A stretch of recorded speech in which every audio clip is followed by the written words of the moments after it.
Vou começar a falar um pouco sobre essa questão da possibilidade de você definir, né, o funcional gerador de uma... Funcional gerador, esquece. Propagador, né, de uma teoria não linear, né, vamos dizer assim, em termos do propagador, né, de uma teoria linear. Tipicamente, por exemplo, o oscilador harmônico, né, é um tipo de teoria como essa. Né. Para isso, para a gente preparar o caminho para esse negócio, a gente vai falar do passo seguinte do oscilador harmônico, né, que é o oscilador harmônico forçado. Né. Esqueci meu caneta. Oscilador harmônico forçado.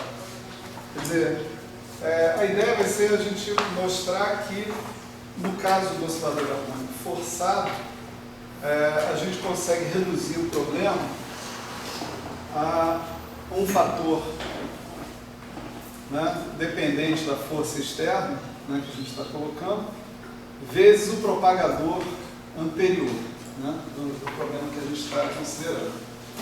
E aí, nesse caso, isso abre o caminho para a gente considerar outras situações mais gerais do que a situação que a gente estava vendo do oscilador harmônico normal, né? Problemas quadráticos, né? Tipicamente. Então, vamos considerar isso agora. Então, oscilador harmônico forçado, né? Quer dizer,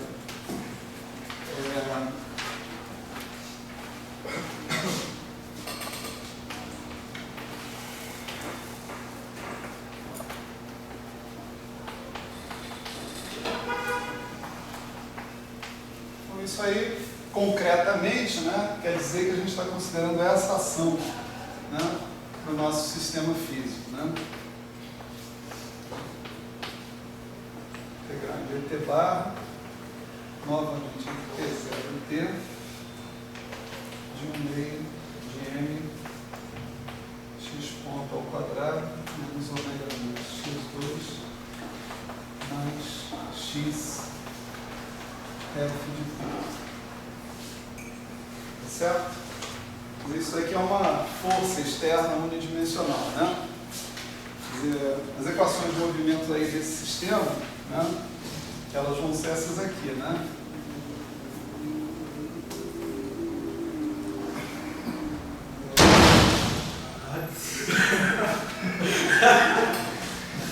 Não dá, o professor morre de susto. DS dx barra, né? Para x igual a x clássico, ela é m dt vdt, né?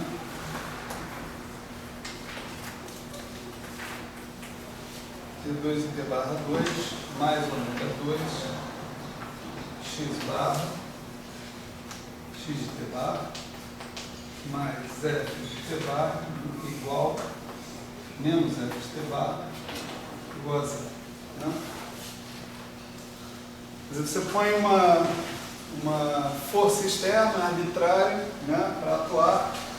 Então, essa força externa ela ainda não modifica o caráter linear, né, da sua equação diferencial. Essa equação ainda é uma equação linear, mas ela já representa uma influência externa no seu sistema. Né? Aqui, por exemplo, num sistema como esse, não tem conservação de energia. Você tem uma dependência explícita no tempo, né, que é dada através desse F de T bar. Né? Antes da gente passar para o problema quântico, né, vamos analisar, vamos pensar, né?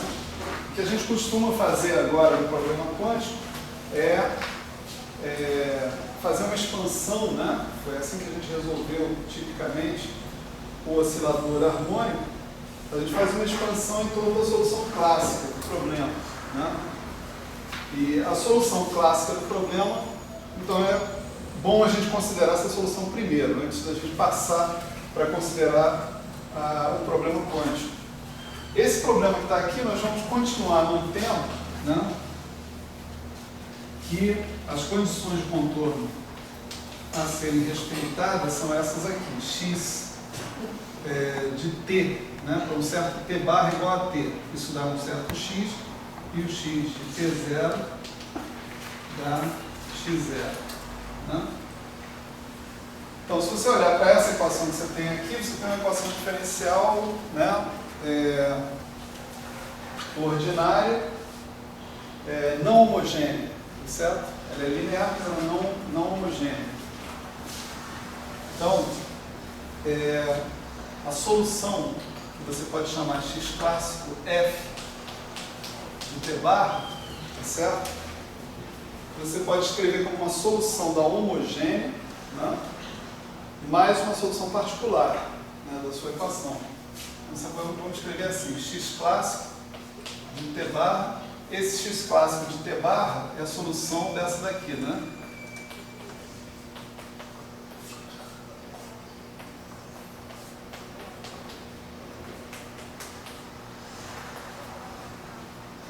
Mais um termo, ou, na verdade vamos colocar aqui um menos, né? Um termo que é o seguinte, a integral de, em dt' de um certo g de t barra t' f de t'. Né? Isso é bastante conhecido, né, de todo mundo. Isso é tipicamente o método da função de Green. E a gente pede que esse g de t barra t' satisfaça uma equação diferencial específica, né, que é essa daqui.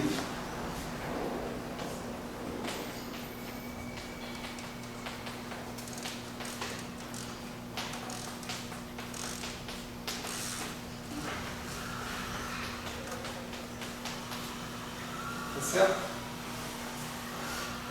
Pode ser mais delta, menos delta, o menos delta ali é por uma convenção futura, né?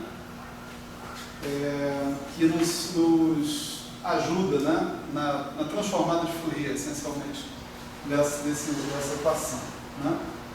Essa equação ela pode ser resolvida por uma série de técnicas, né, para isso daqui, mas antes da gente, pelo menos, esboçar essas técnicas, vamos falar o seguinte, a gente vai escolher essa solução x clássico de t barra como satisfazendo já as condições de contorno do sistema.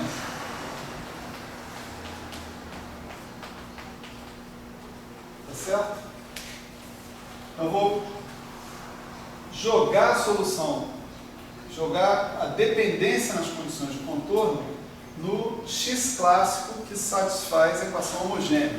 Ou seja, que é a solução do problema livre, né? Do problema na ausência de uma força externa. Né? Se o x clássico já satisfaz essas condições iniciais, né? Essas condições de contorno, então o g vai ser obrigado a satisfazer também, né, algumas condições. Tipicamente, quando t barra for igual a t, né, então você vai ter que ter o g de t' igual a zero. E quando t barra for igual a t0, você também vai ter que ter o g de t0 t' igual a zero. Tá certo? Então, substitui aqui, né? T barra igual a T0, por exemplo. Isso aqui é x clássico de T0, G de T0 T'. Né? Aqui é x0, aqui é 0, está tudo certo. Né? Você está satisfazendo suas condições de contorno. Né? Então, vamos dizer, a equação que a gente tem que resolver, né, para determinar a solução clássica desse problema é essa equação que está aí, com o auxílio dessas condições de contorno. Né? Eu não vou fazer essa solução em detalhe aqui, né? Mas eu vou indicar para vocês onde que ela está trabalhada explicitamente. Né? Ela está trabalhada explicitamente no Butkov. Né?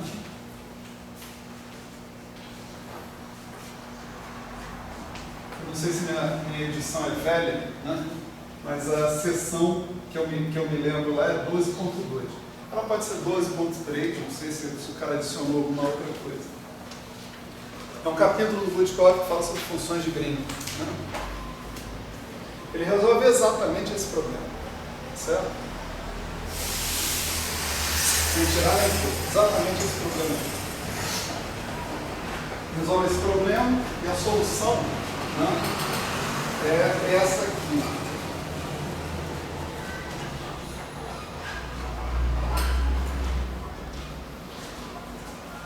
G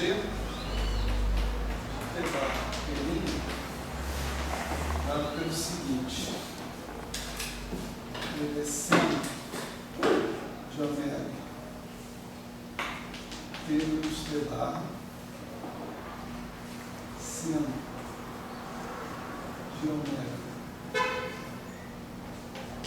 menos T0 sobre T de ômega seno de omega T menos T0.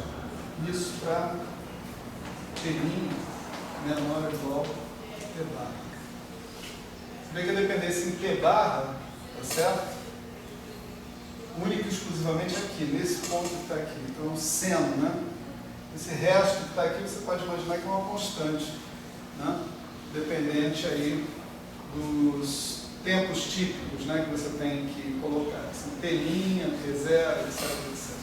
A dependência em T' está aqui, a dependência T barra está aqui. Aqui embaixo você tem seno de omega, T menos T',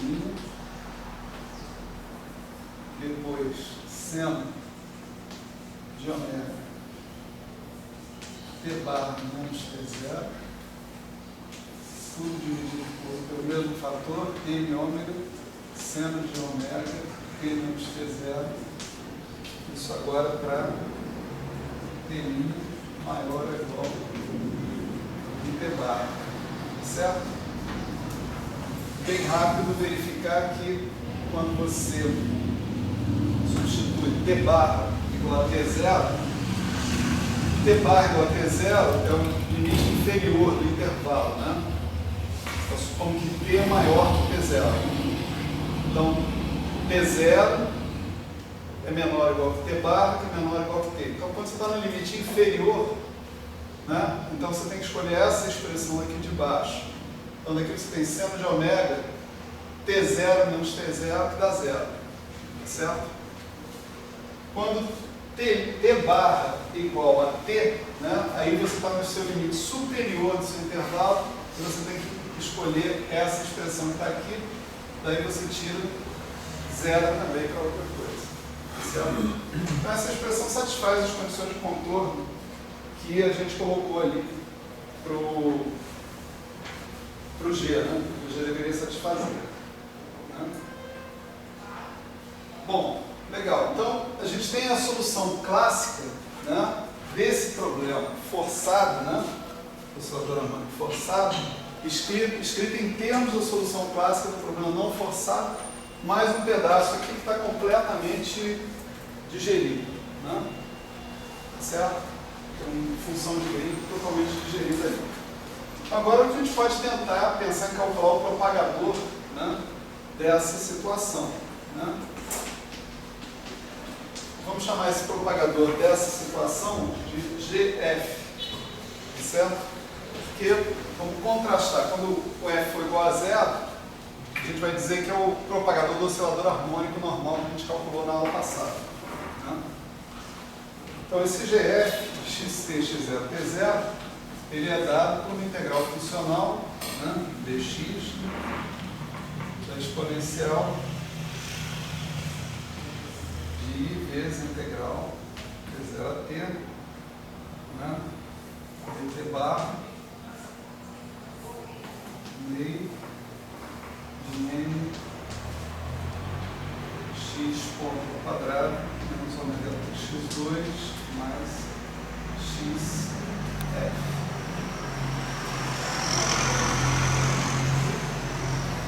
Essa integral funcional, em princípio, a gente tem que resolver. começar, né, a resolver essa integral exatamente do mesmo jeito que a gente começou, que a gente fez, né, para o oscilador harmônico na aula passada. Pode deixar aberto? Deixa aberto, é inventivo. Ou seja, nós vamos pegar uma solução clássica disso daqui e fazer, né, uma expansão da ação em torno dessa solução clássica. A solução clássica é essa aqui, x clássico f. Né? Então, novamente, a nossa ação de x vai poder ser escrita como S de x clássico f, tá certo?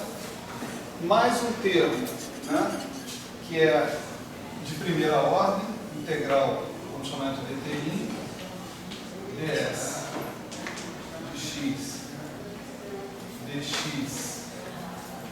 de t', não tem jeito. Agora já, né, agora já foi tranquilo.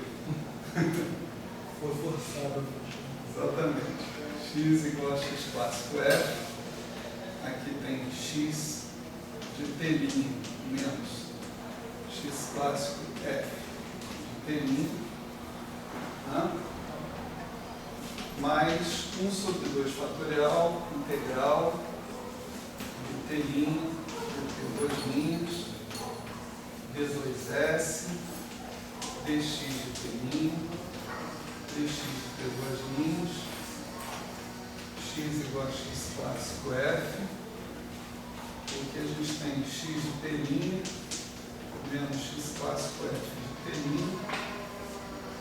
vezes x de t2' menos x clássico f de t2', tá?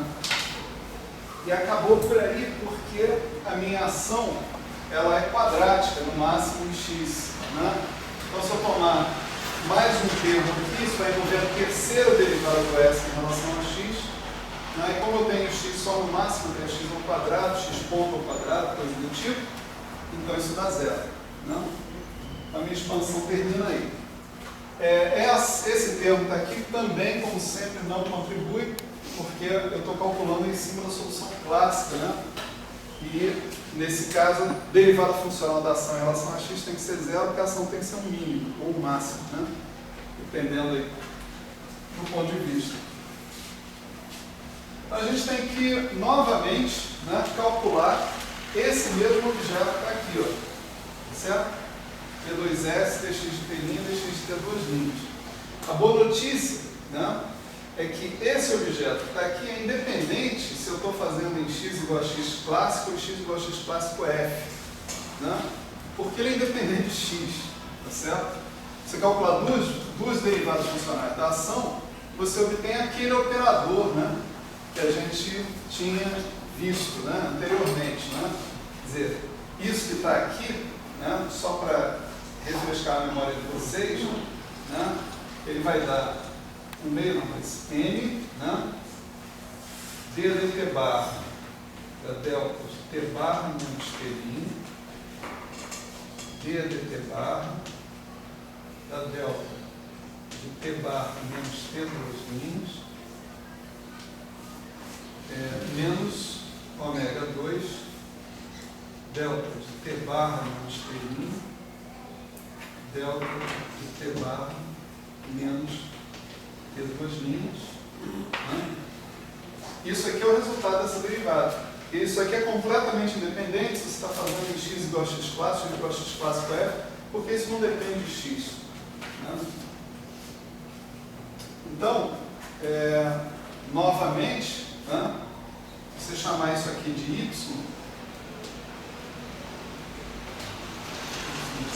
né, que aqui y de t2', quando eu integrar, né, sobre essas deltas que estão aparecendo aqui, eu vou obter, né,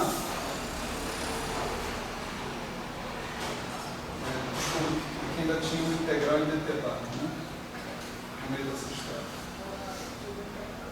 Então eu vou me livrar de uma integral em dt barra e de uma integral, por exemplo, em dt duas linhas, né? Uma coisa desse tipo. Né? Então o resultado final aqui vai ser S de x clássico f mais, na verdade já posso colocar menos, por causa do menos que vai aparecer ali, vai ser integral de dt linha, né? De y de t'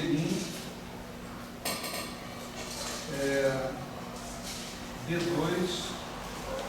dt'2 mais ômega 2 y de t'.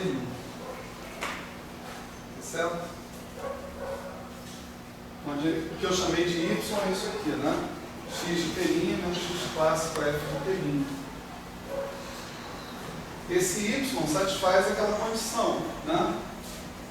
Y de t igual a y de t0 igual a zero. Porque o x, todos os x que aparecem nesse funcional são todos os x sobre os quais eu estou integrando. Todas as trajetórias que eu estou integrando. E todas as trajetórias que eu estou integrando saem de x0 e chegam em x. Né?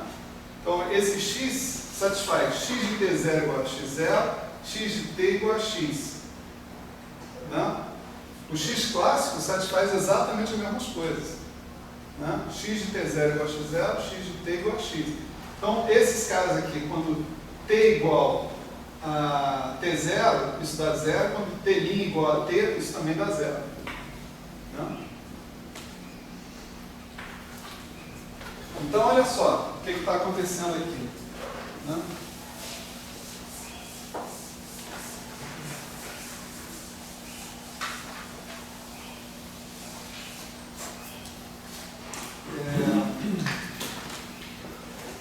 Se a gente agora observa a integral funcional, né?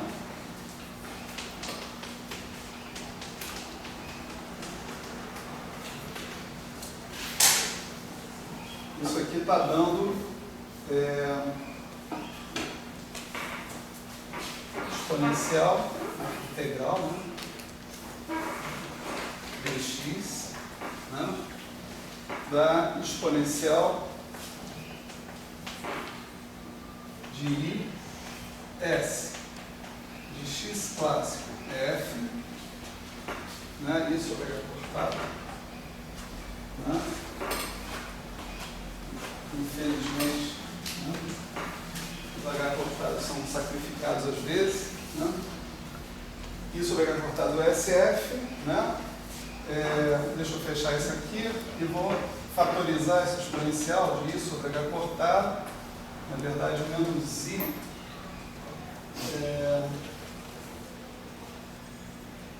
Faltou um M, né? Tinha um M aqui, não tem um M aqui. Né? Isso, menos I sobre H cortado, integral de t', y de t', um certo. Se eu quiser, eu posso escrever assim. Vamos fazer melhor. dt', dt duas linhas, vezes exponencial menos I sobre H cortado, integral dt', dt duas linhas, t0 e t do y de t', um certo O de t', t duas linhas, y de t duas linhas, onde o nosso O de t', t duas linhas é M D2 dt' 2 mais ômega 2 delta t' menos t duas linhas. Certo? Só voltando um passo, né? Só para a gente poder escrever o cara assim.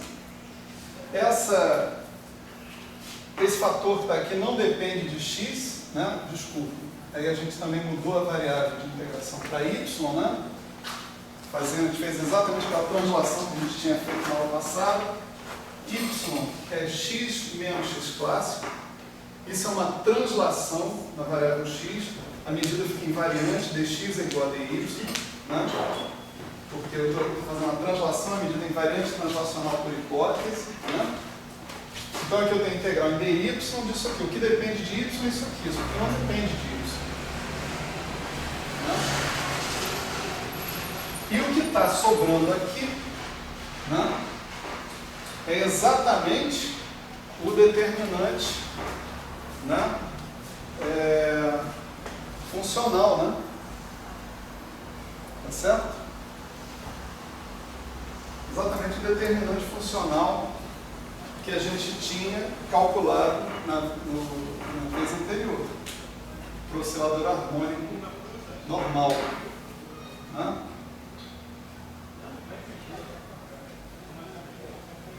Não é isso? Integral em dy da exponencial de y operador y. Né? Isso é um determinante de O. Né? Determinante daquele operador. Portanto, se eu souber trabalhar esse fator SF de x clássico adequadamente, né, eu tenho uma expressão que eu posso relacionar com a expressão do oscilador harmônico que eu tinha anteriormente. Né? Vamos dar uma olhada aqui no SF de x clássico.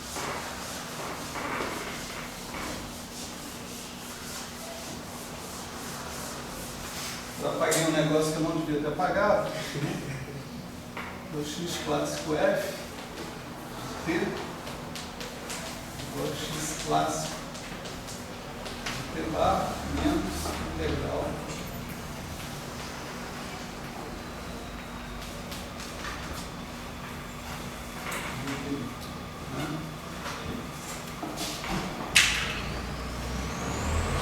Então, quem vai ser a ação, né, de x clássico f? Né? Eu vou colocar aqui, né, integral em dt barra meio de n, né, x clássico f ponto ao quadrado, né, menos 1/2 de n ômega 2 x clássico f ao quadrado, né, mais x clássico f vezes f, né, no final dessa história aqui. Como x clássico f é aquilo que está dado ali em cima, né? Então, eu vou ter duas contribuições aqui, né? Eu vou ter integral de t0 a t,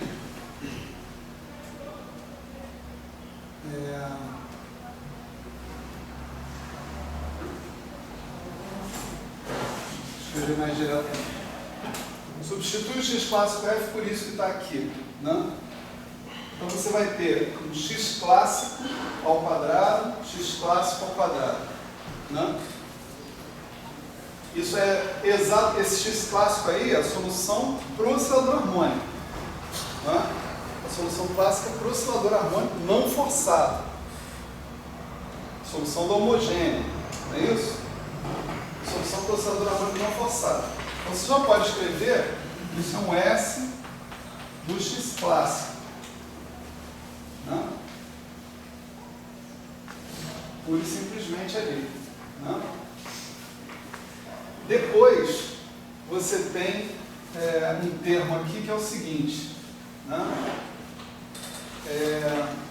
Você tem um termo cruzado, né? Você vai ter dois termos cruzados. Um que vai ser assim, x clássico vezes esse cara que está aqui, esse cara que está aqui vezes x clássico. Duas vezes que fala. Não vai ter um termo x clássico f somente, homogêneo? Não, eu estou substituindo o x clássico f por isso. Então sumiu o x clássico f desse lado da equação aqui. Da próxima linha em diante sumiu o x clássico f. Mas tem esse terceiro termo ali. Esse aqui, claro, vou chegar nele. Então, mas esse também já você não tem que colocar o x clássico. Sim, então tem que fazer a mesma substituição, só que eu ainda não comecei a falar dele. Vou falar dele. Né? Eu vou escrever esse termo assim, ó, esse termo no meio, vou escrever assim, S de x clássico GF. GF, vocês entendam esse negócio que está aí, tá? Integral de G de T barra T', F de T' de T'. Tá? A gente vai falar sobre esse termo a mais. Agora sim, vamos lá. Então, esse termo aqui, x clássico f, né, vai virar integral de T0 a T, dt barra, de x clássico vezes o f, né? O primeiro termo é assim, menos integral de T0 a T, né, de G de T barra T', F de T', F de T barra. Tá certo? Aqui é T barra, F de T barra. Né? De T barra. Então vou botar o F de T barra aqui na frente para ficar numa notação meio matricial. Né? F de T barra, G de T barra, T', F de T'. Certo?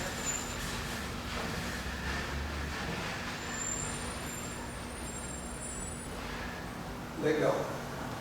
Vamos analisar esse termo que está aqui. Ó. Esse S de x clássico GF. Né?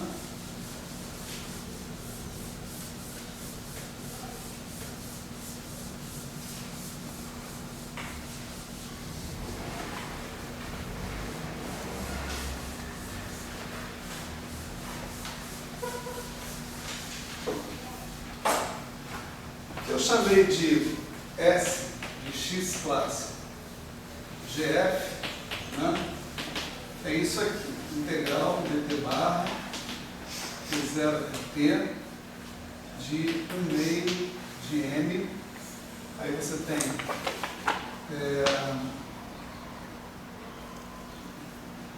x ponto clássico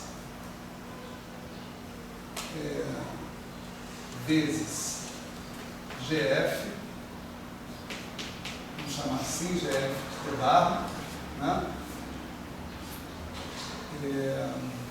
Sem esse 2 aqui, né? A gente tem os dois caras, mais mx clássico GF de T barra, ponto, a derivada desse produto aí, né? Menos ômega 2 x clássico GF. São os termos cruzados, tá certo? São os termos que eu obtenho quando eu faço essa substituição aqui. Eu sei que eu tenho coisas quadráticas aqui, tá certo?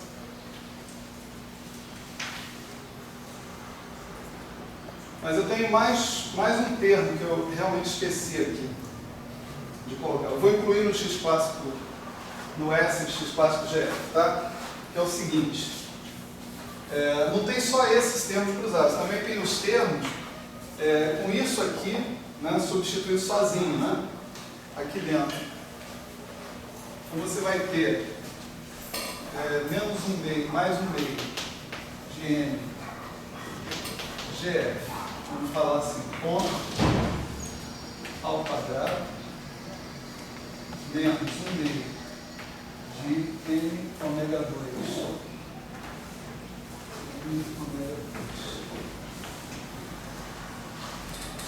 GF Agora sim, finalmente terminou. Né?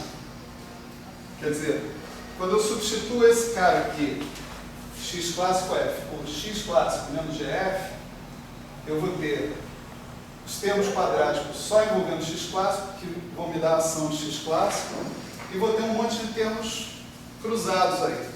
Né? Eu vou reescrever essa ação que está aqui, tá certo? De um outro jeito, para que a gente consiga olhar bem o que a gente vai fazer com esses termos aí. Tá certo? Olha só. Aqui tem um meio, não tem um meio, não. Vamos pegar essa ação aqui e escrevê-la desse jeito integral, de 0 aqui, dt barra de 1 meio de m. Aqui eu tenho isso aqui, né?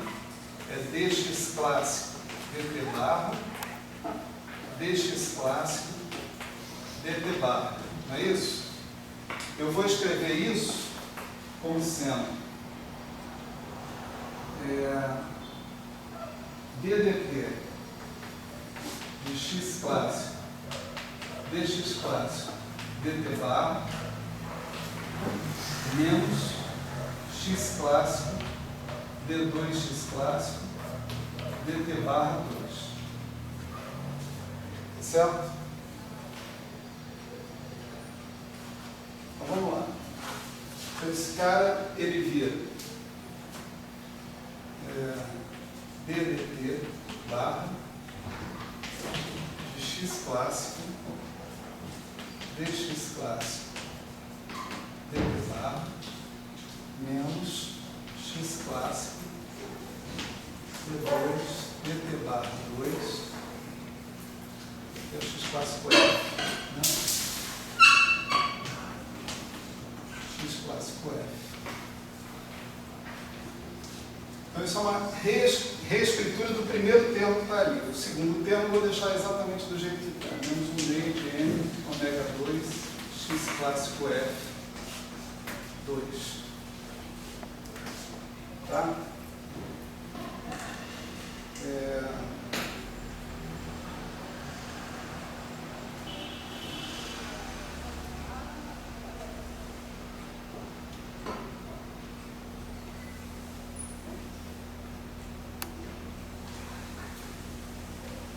Improviso é uma merda. Vamos lá, peraí. Aqui tem uma notação ambígua, perdão, né? Esse S que eu estou chamando aqui é o S do oscilador harmônico não forçado. Tá certo? Do jeito que a gente está escrevendo, qualquer um poderia, com todo direito, pleno de direito, pensar, cara, o cara começou a chamar de S esse objeto aqui, ó. Integral disso para lá como um termo x clássico f. E ali o cara virou para esse S que está aí. Né? Não, vamos fazer o seguinte. Vamos chamar S0, tá? Esse cara que está aqui. Esse S0 é a ação do oscilador harmônico livre, não forçado. Né? Eu estou querendo simplesmente escrever essa ação de uma outra forma. Tá? Essa forma já está mais ou menos clara. Observe esse termo que está aqui, né? Ele é uma derivada total de alguma coisa. Né? Portanto, ele vai dar termos de superfície. Tá certo? Que o resultado disso daqui, desse primeiro termo que está aqui, vai ser algo que é a função, né? Vamos chamar assim uma função h de x e x0. Tá certo? Ou seja, algo dependente das condições de contorno, né? Que a gente está colocando aqui. Eu tenho aqui uma exponencial de I sobre H cortado vezes S, né? Esse termo presente lá, ele vai fatorar aqui, porque eu não estou integrando nem sobre a condição inicial x, nem sobre a condição inicial x0. ele vai sair, vai virar uma fase aqui fora. Né? Essa fase pode atrapalhar ou pode não atrapalhar, depende da situação. Né? Em geral, a gente vai supor que essa fase não nos atrapalhe, ou seja, que o sistema é equivalentemente descrito por uma lagrangiana, inclusive no nível quântico, e por essa lagrangiana por essa lagrangiana somada de uma derivada total, uma derivada temporal total. Classicamente, isso é verdade. Você pegar o sistema, pegar a sua lagrangiana do seu sistema e somar uma derivada total, você não altera as equações de movimento do seu sistema, não altera a solução, não altera nada. Né? Quanticamente, o efeito de você colocar uma derivada total aqui é exatamente esse: você tirar um termo que é função das condições de contorno. Né? Dizer isso aqui, ó, ddt de x clássico, quando você integrar em dt barra, vai ser x clássico dx clássico dt barra em t menos x clássico dx clássico dt barra em t0. Tá certo? Isso é completamente determinado pelas condições de contorno. Essa é uma função de x e de x0. Né? E, portanto, pode sair da integral funcional, sem problema nenhum. A integral funcional não vai ser sensível, né, a um termo como esse. A gente vai deixar para discutir esse termo, né, um pouco mais tarde, né, quando a gente falar sobre simetria, sobre essas coisas assim. Mas, por enquanto, nós vamos supor que a gente pode se livrar dessa fase sem maiores problemas. Né? Então, eu vou manter aqui que eu tenho um h de x0, né? Nunca mais vocês vão ver esse h de x0 aparecer. O resto que sobra, né, é o seguinte, é isso aqui, integral de t0 a t, dt barra, de quê? De 1/2 de m, x clássico, f de d2 dt barra 2 mais ômega 2 x clássico f menos 1/2 de... não, esse aqui, vamos ver aqui. Né? Tá certo?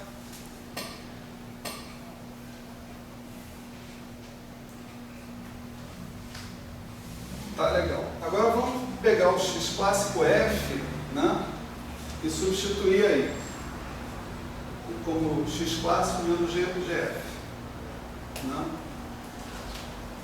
Então,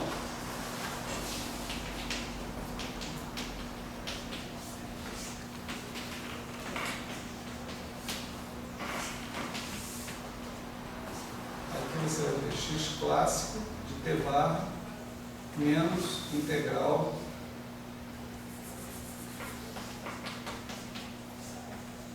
g de t barra t1 f de t1. Certo?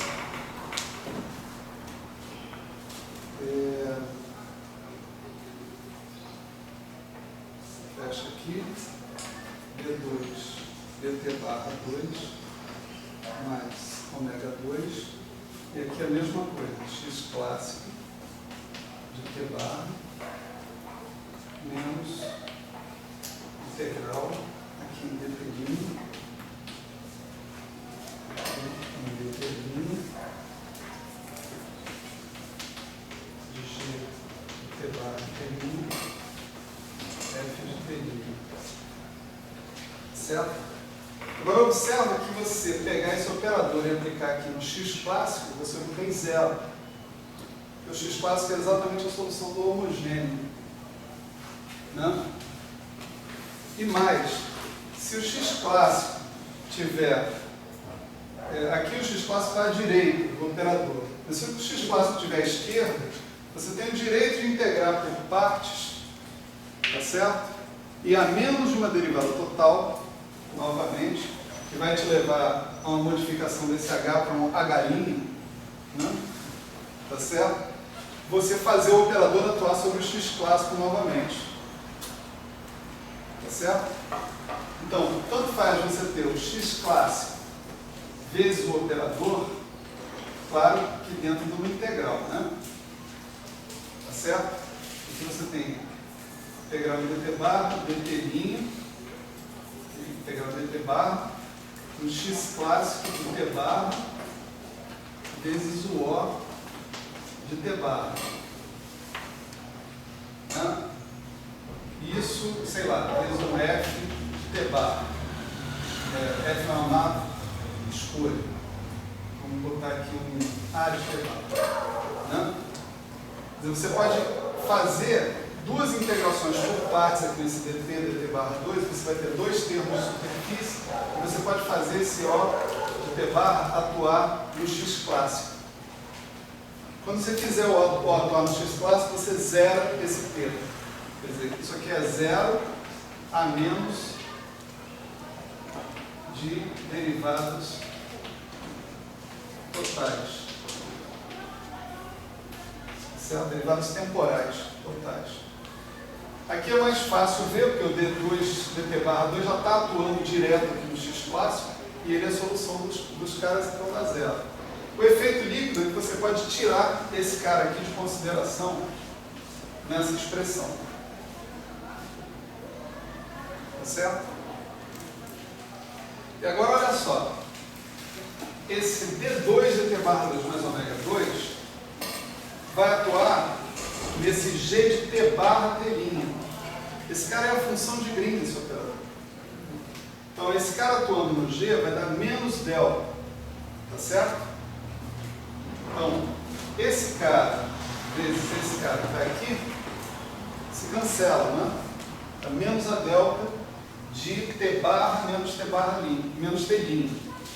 Então, esse termo que está aparecendo aqui, ele vai ficar com o seguinte, né?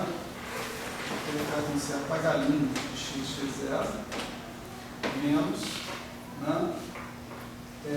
Integral de t0t dt barra. Aqui você tem também uma integral de dt' de g de t barra t' f de t'. E esse cara atuando aqui, da delta de t barra menos, vamos chamar de t duas linhas, só para a gente não confundir uma coisa com a outra, né? T barra menos t duas linhas, ou seja, vai reduzir essa integral toda a f de t barra, né?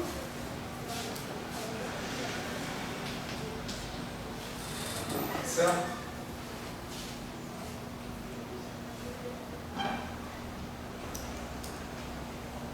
Faltou um meio de M, né?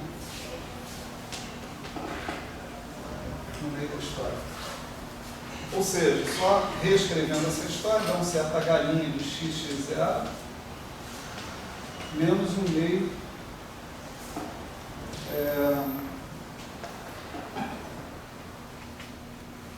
desculpe, o M, eu vou incorporar esse operador aqui, a definição do operador. De modo que eu não tenho esse cara aqui no final da história. Tá? Menos um meio da integral em dt barra dt' de f de t barra g de t barra t', f de t'. Professor, esse galinha é porque o senhor disse que apareceu outro termo de superfície. Todos os termos de superfície que estão aparecendo, eu estou jogando ali dentro. Tá certo? Eles no final vão ser função dessas funções de contorno que estão aí, x, x0. Né? E eles vão redundar numa fase pura. Tá? Então, a menos desse termo de superfície que está aqui, né, o resultado, né, de eu considerar a parte quadrática da minha ação, né, como função de x clássico f, né, é obter aquele termo ali, menos um meio de f de t barra, g de t barra t', f de t'. Tá certo?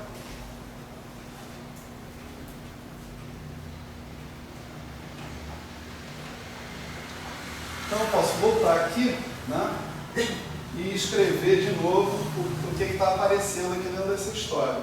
Né?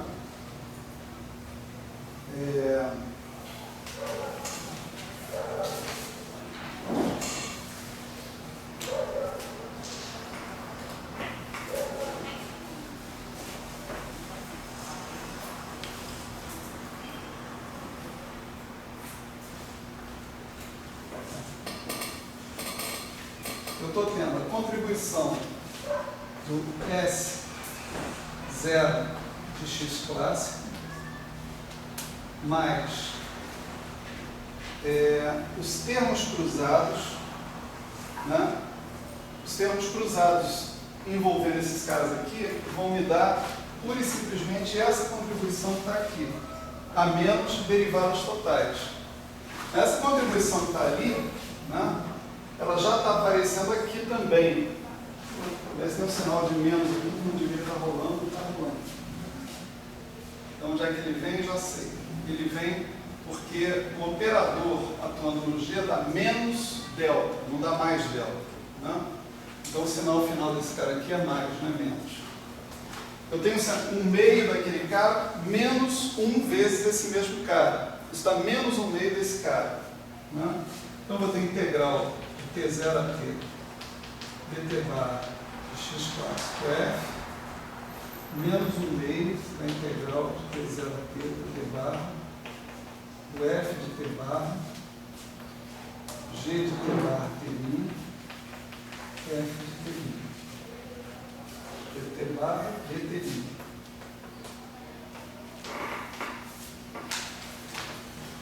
Tá certo? Então, todo fator, né, exponencial de I sobre H cortado S de x clássico F, tá certo? Está calculado desse jeito. Ó. S0 de x clássico, esse S0 é a ação do oscilador harmônico. Esse termo cruzado x clássico vezes F. E esse termo aqui que é FGF. Tá certo? Vamos coletar esses caras todos e colocar, não vou apagar aqui não, né? Deixa eu apagar esse lado aqui.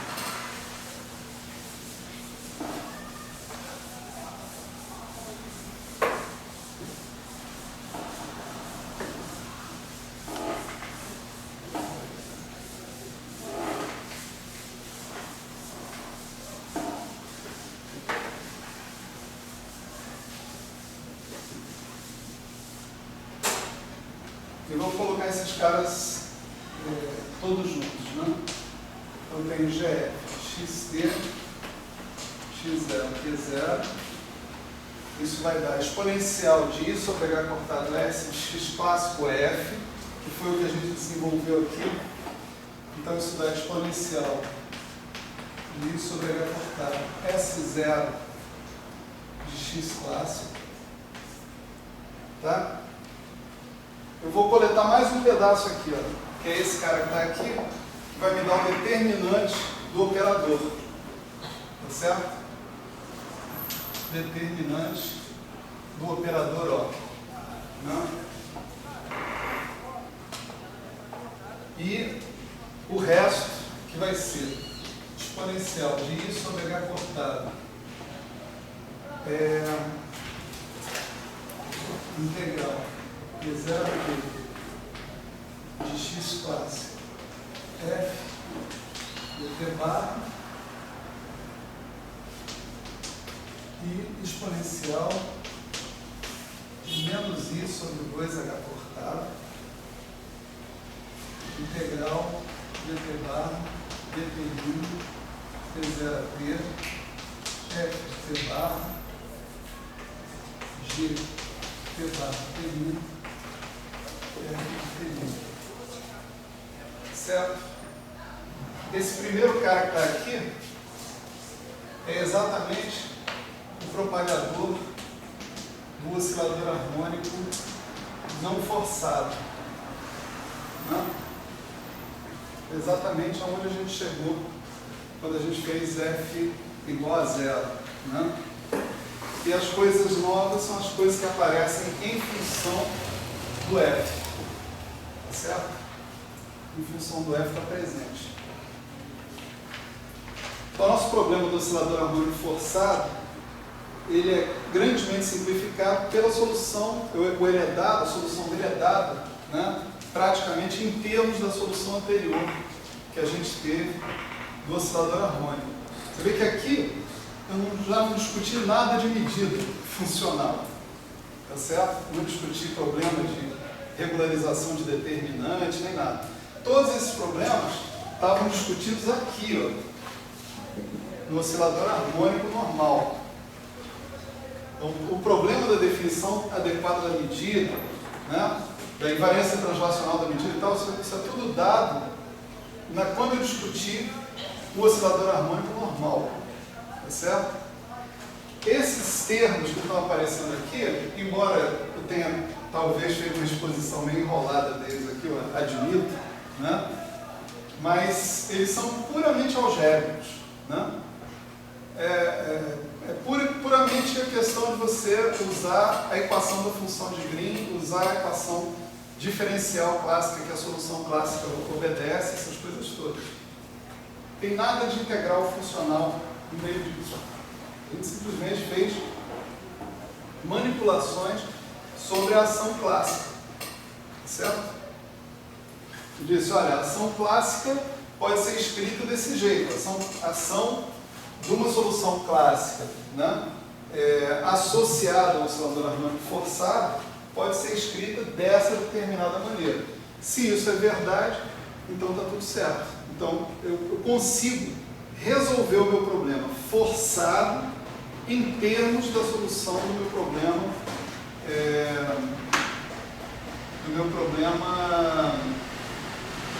livre, né? Na ausência de uma força externa. Né?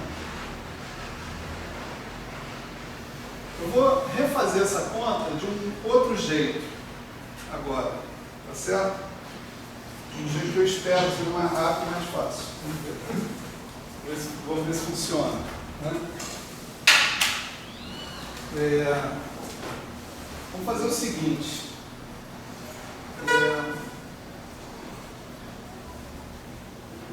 Tá, vamos começar daqui de novo.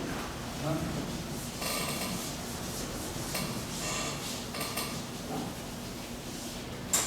Então vamos considerar o propagador agora, né? De novo, o exponencial de I sobre H cortado, integral, né? T0 a T de dt barra, lei de mx ponto ao quadrado, menos lei de ômega 2x2, né? Menos xf, mais xf, né? Que era o nosso ponto de partida. Né? Só que agora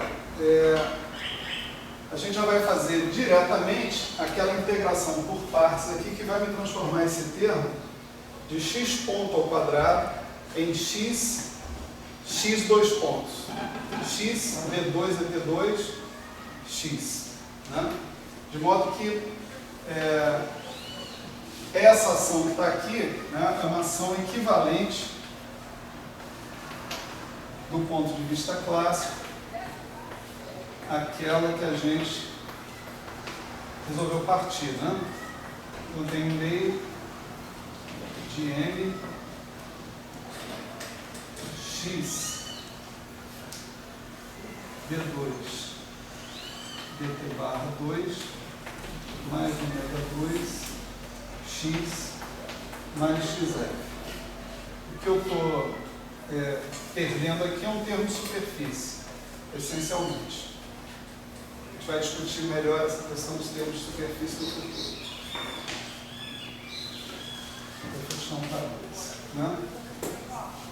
Então, eu posso olhar para essa integral funcional como uma integral onde eu tenho que completar um quadrado.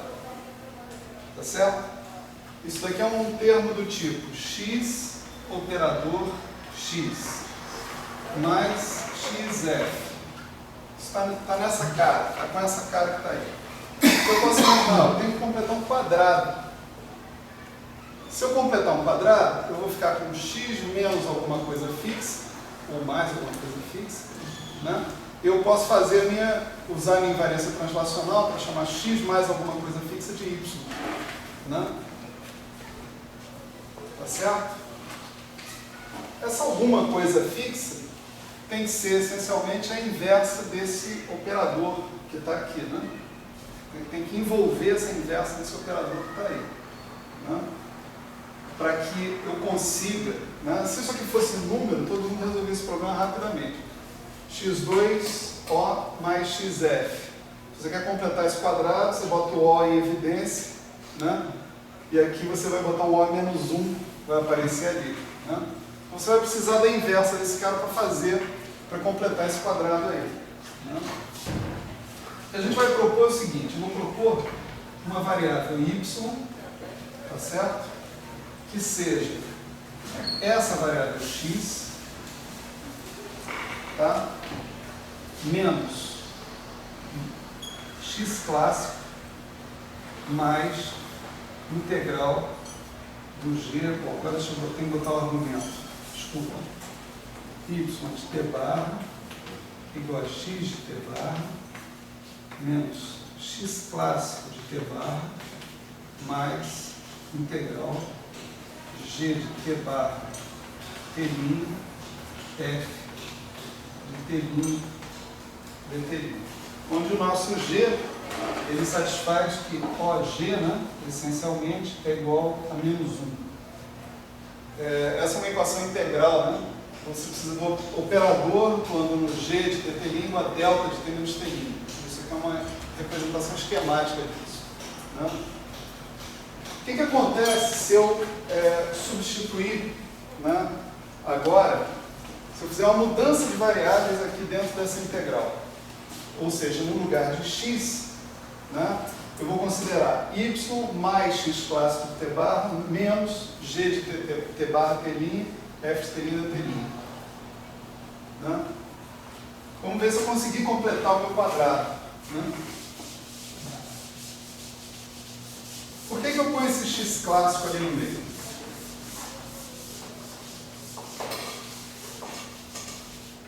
Porque eu quero que esse y de t barra satisfaça as seguintes condições de contorno. Y de t0 igual a 0 e y de t igual a 0. Tá certo?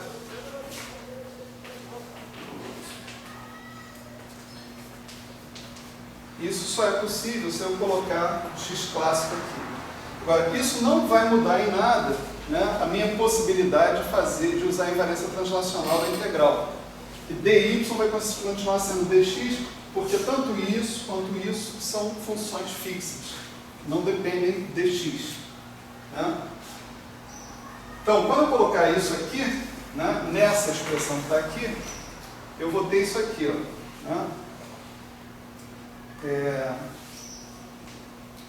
Estou incluindo o m dentro do meu operador, tá certo? Só para a gente não ficar com esse m dando sopa aí. Eu vou ficar com x y mais x clássico menos integral de g t' t barra t', f de t' dt'. Vou colocar aqui o operador e tenho que reproduzir a mesma coisa do outro lado. Y mais x clássico menos integral g t barra t', f de t' dt'. Tá certo? Esse é o primeiro termo, e eu tenho mais um termo com x aqui, que vai envolver y mais x clássico menos integral g de t barra t', f de t', tudo isso vezes f de t barra. Lembre-se que tudo isso está sendo integrado em dt barra, e aqui a gente possui um meio, aliás, um menos um meio,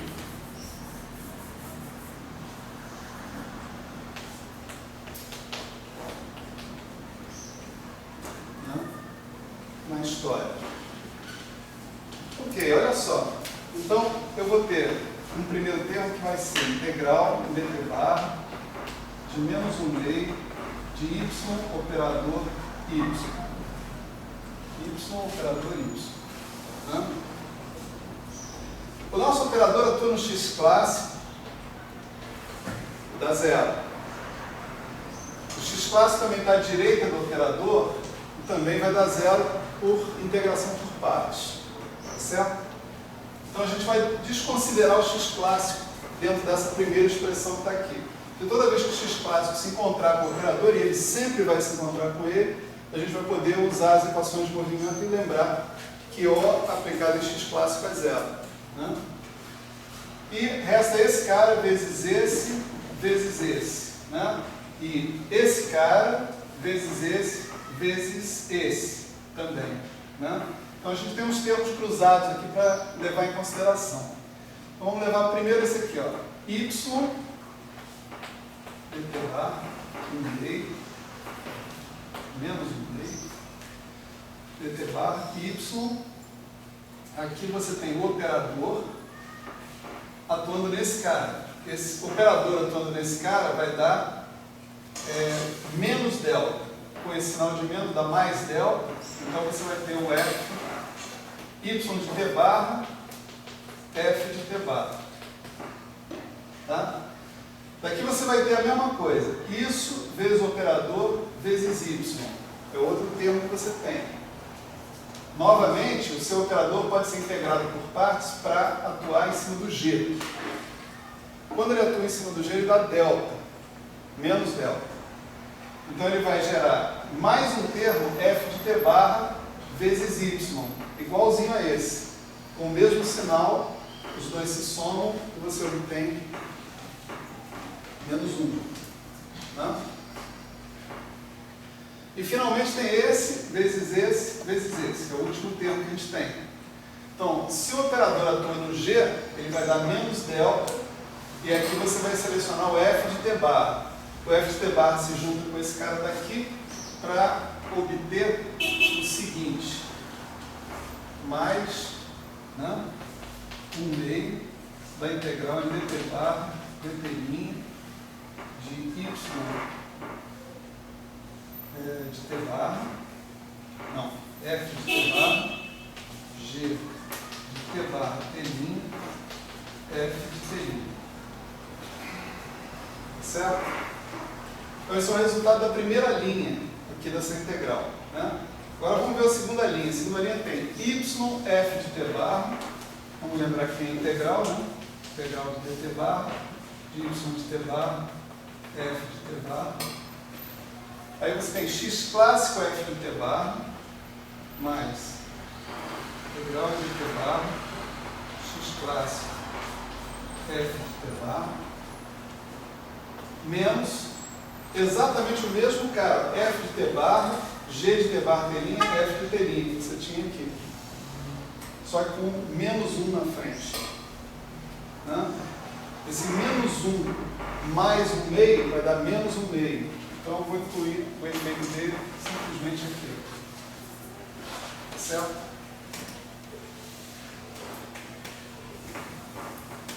O meu negócio de completar quadrado funcionou, né? Porque eu gerei um termo a partir daqui, que é menos integral de dt barra, y de t barra, f de t barra, que vai cancelar com esse termo que está aqui. Tá? Então, rapidamente, né, pelo menos em comparação com a approach anterior, onde a gente fez expansão em série de termos, não sei o quê, né, a gente encontra o seguinte: a gente encontra um GF, XT, X0, T0, né, que vamos tirar todo mundo que não depende, né, de Y da jogada. Então, vou ter exponencial de I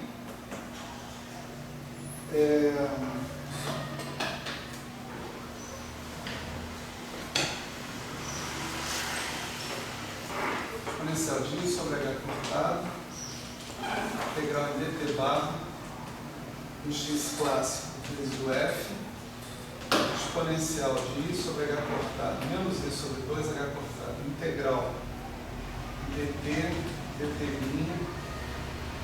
de f de t barra g de t barra t f de I, né? E o que sobra para a gente ali é só a integral funcional, agora de y, da exponencial de I sobre H cortado, integral dt barra, y de t barra, nosso operador, y de t barra. Certo?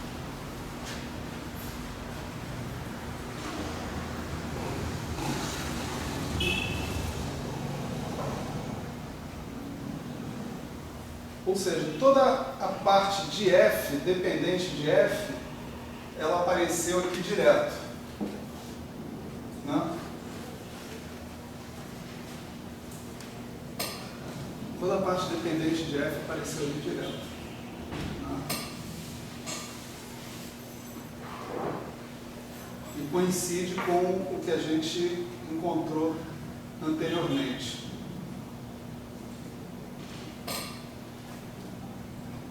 Aqui está aparecendo o determinante funcional do operador, e para minha surpresa e desgosto, né? Não está aparecendo exponencialista sobre H cortada S0 de x clássico. Bom, é duro, né, reconhecer essas coisas nessa altura do campeonato, mas eu vou chutar, né, que a razão desse cara não estar aparecendo aí foi algum excesso de hipótese que eu fiz sobre a presença do x clássico do oscilador harmônico dentro da ação. Né? Eu vou ter que olhar isso depois. Na próxima aula eu falo para vocês. Tá? Isso falou que tem um termo. Tem muito termo de superfície dando sopa por aí, e pode ser que eu tenha jogado fora mais termos de superfície do que eu deveria. Né? Isso aí certamente é um erro que eu cometi. Está aqui admitido e tal, isso aqui na próxima aula está corrigido. Né? Vocês guardem a questão na memória até lá. Mas o mais importante, aliás, em relação a aplicações futuras, né, é observar a origem desse fator que está aí. Tá certo?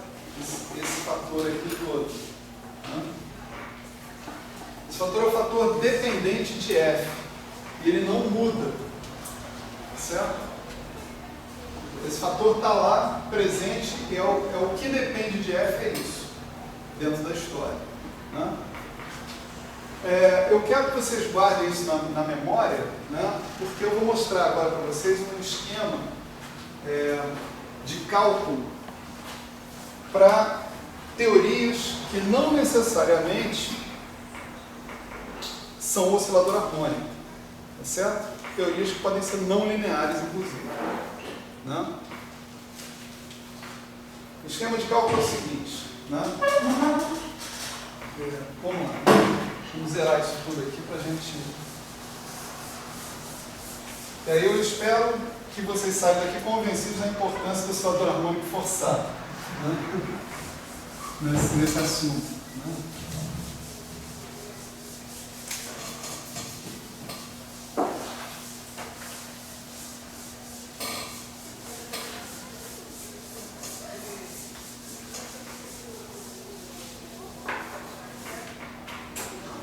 Então, olha só, imagina que a gente esteja considerando um potencial V de x genérico, certo? Vamos fazer V de x para falar do potencial clássico. Né? Todo e qualquer potencial V de x, né, ele pode ser expandido em série de Taylor, né? Tá certo? Em torno de um certo x igual a x0, a gente costuma escolher o x0 como sendo um ponto de mínimo de potencial. Né? A gente tem inclusive um termo a menos na expansão, que é o V', né? De x0. Né? Então, todo e qualquer potencial você pode sempre escrever dessa forma, no V0 mais um cara em primeira ordem é exatamente o oscilador harmônico. né? Você pode chamar de kx2. Né? O kx menos x0, 2, onde o nosso k é o v2' de x, igual a x0, né, nesse ponto. Mais termos de ordem superior, que são, em princípio, polinomiais. Né? Mas vamos supor o seguinte, vamos supor sobre o nosso potencial que ele é um potencial polinomial. Né? Tem vários exemplos de potenciais legais que não são polinomiais. Né? Por exemplo, o potencial do átomo de hidrogênio, né, 1 sobre R, não é nada polinomial. Né? Tem exemplos de potenciais não polinomiais por aí. Mas, em geral, quando você fala em teoria de perturbações, né, você costuma, no máximo, chegar uma ordem a mais aqui nessa história. Né? 1 sobre 3 fatorial, caminho, x menos x0 ao cubo. Certo? Costuma chegar uma ordem de perturbações a mais ali. Né? E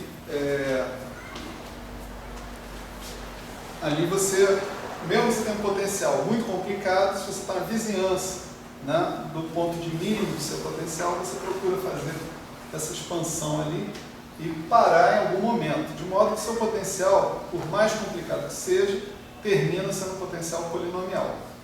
Tá certo? Pelo menos na vizinhança do ponto de mínimo dele. Então, nós vamos supor, né, nós vamos supor que a gente está considerando um potencial polinomial.